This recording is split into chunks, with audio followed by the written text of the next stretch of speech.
It seems like every day there's some new AI development making its way into our phones. Right. And it's hard to keep up with everything going on. Absolutely. So today we're going to be taking a deep dive into Google One AI Premium Okay. and seeing how it compares to other options for mobile productivity and AI. Sounds good. So we're going to be drawing on all the latest documentation, Yeah. all the latest reviews and reports to get a good picture of how these AI suites actually work. Mm. And our mission here is to really help you understand all the options out there and Yeah. give you the knowledge you need to make the right choice for you. Exactly. Cool. So let's get into it. From what I've seen, Google One AI Premium is pretty interesting. It is. Yeah. They seem to be going all in on AI assistance across their whole suite of apps. Yeah, it's really integrated.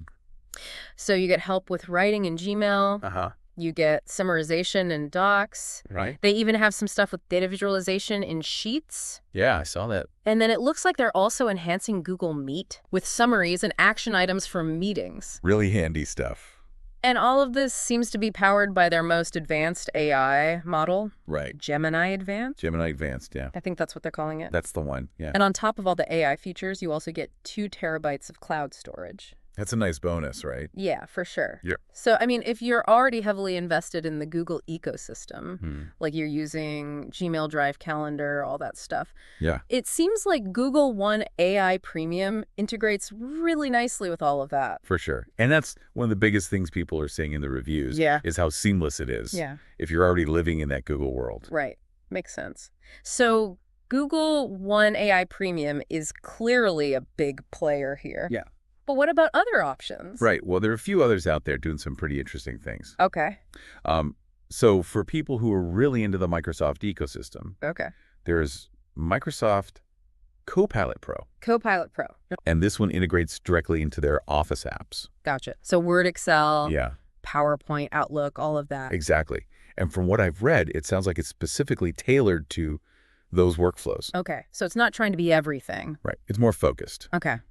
And then you have ChatGPT Plus and Teams, Right. ChatGPT. which is more of a versatile conversational AI Yeah. powered by GPT-4. Okay. So it's not tied to a specific suite of apps. Right. So it's more general purpose. Exactly. Okay. Oh. And I know there's also some AI tools out there for more creative tasks. Oh, yeah, definitely. So what are we seeing on that front? Well, Adobe Firefly is one that's been getting a lot of attention, Okay. and it's all about image generation and creative workflows. Okay. So that's a totally different focus. Right. It's not really about productivity in the traditional sense. Yeah. And then you also have a bunch of third-party AI apps Right. that specialize in specific tasks, like writing translation, coding, things like that. Yeah. That makes sense. So with all these choices out there, it's like, how do you even begin to choose the right? Right. Well, I think the first thing you have to ask yourself is, what does your digital life look like right now? Okay. Like, what ecosystem are you already using? So Google versus Microsoft versus kind of like a mix of everything. Exactly. Because if you're primarily using Google, then obviously Google One AI Premium is going to make a lot of sense. Right. And there are plenty of reviews out there that back that up. Yeah. But if you're more of a Microsoft person, then Copilot Pro might be a better fit. Makes sense. Or maybe you're not tied to any particular ecosystem. Sure. And you just want the best tools for each specific task. Yeah. In which case you might go with a bunch of different third-party apps. So figure out your ecosystem first. Yeah, I think that's a good starting point. Okay. What else is important to think about? Well, once you know your ecosystem, I think the next question is, what's your primary use case? Okay. Like, what are you really trying to achieve with AI? So are you trying to be more productive with writing and summarization? Yeah, exactly. Yeah. Or are you more interested in using AI for creative stuff, Mhm. like image generation? Or do you need help with research and need a really good conversational AI? Right. So figuring out your main goal will help you narrow down the choices. Gotcha. So ecosystem first and then use case. Okay. And then I guess you also have to consider the cost, Oh, yeah, definitely. right? Because these are all subscription services. They are? So you have to look at the price tag Mm-hmm. and then weigh that against what you're actually getting for your money. Exactly. Because some of these services have more features than others. Right. And some are more expensive than others. Yeah, for sure. And then there's also the whole thing about the AI models themselves. Right. Because Gotcha. those aren't all created equal. Yeah, like Gemini Advanced versus GPT-4. Yeah, exactly. And there's some differences in how those perform. Right. So you might find that one is better for certain tasks than the other. Okay, so like one might be better for creative writing while another's better for coding. Exactly. And There are plenty of reports and comparisons out there that can give you more specific insights. Yeah, I've seen a few of those. Yeah.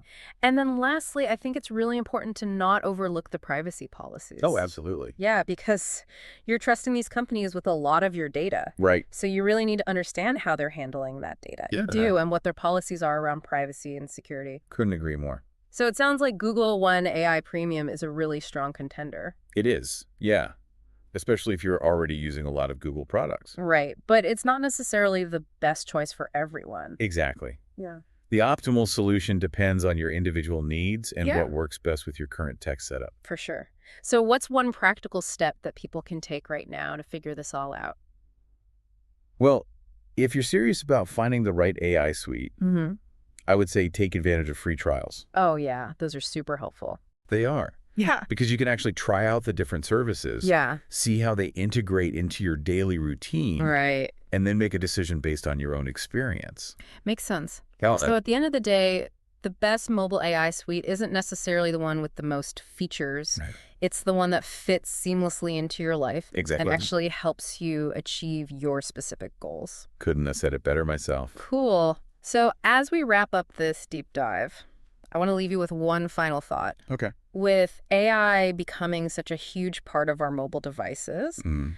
what specific AI capabilities do you think are going to be the most transformative for your life, Yeah, both personally and professionally, as this technology continues to evolve? that's a good question. Yeah, it's something to think about For sure. because AI is only going to get more powerful Absolutely. and more integrated into our lives. It is. And it's worth considering what your future needs might be Right. and how these tools can best serve you. Yeah, that's a great point.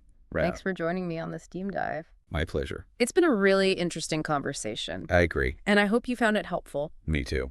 And until next time, stay curious Always. and keep exploring the world of AI. See you next time.